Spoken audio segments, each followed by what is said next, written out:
Hi everybody. Every communication has three parts. I refer to the talk learning a new language to understand these. In the talk knowing and believing, I said knowing and therefore knowledge is of three types. We experience sensory knowledge, we understand intellectual knowledge, we know intuitive knowledge. Gnosis, Gnana. Now, communication is of five types. Type 1. The speaker knows what he is speaking and the receiver knows completely what the speaker is saying. Type 2. The speaker knows what he is speaking, but the receiver knows only partially what the speaker is saying. Type 3. The speaker knows what he is speaking, but the receiver does not know a bit of what the speaker is saying. Type 3. The speaker does not know what he is saying, and the receiver also does not know what the speaker is saying. Type 5. The speaker does not know what he is saying, but the receiver very well knows what the speaker is saying. Type 1 communication implies competent speaker and competent receiver.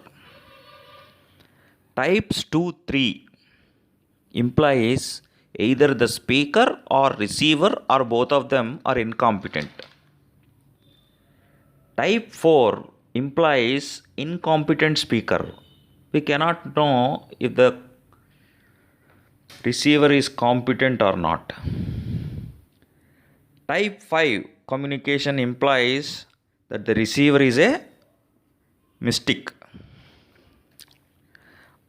I said in the talk, knowing and believing, that knowledge is of three kinds.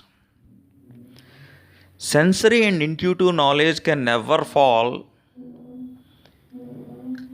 in type 1 communication under normal conditions.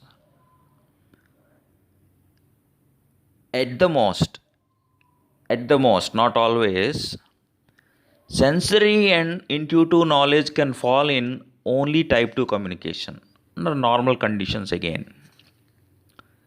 Beliefs, being somebody's opinion with a measure about the truth of sentences, falls into intellectual knowledge.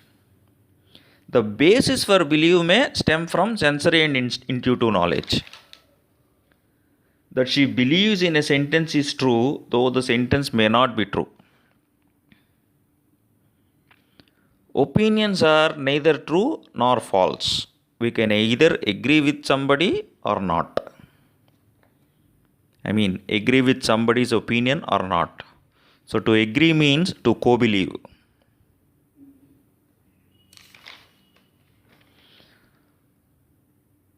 We believe in statements, but we have faith in something or somebody. Hence, faith may even have intuitive basis apart from reason and experience.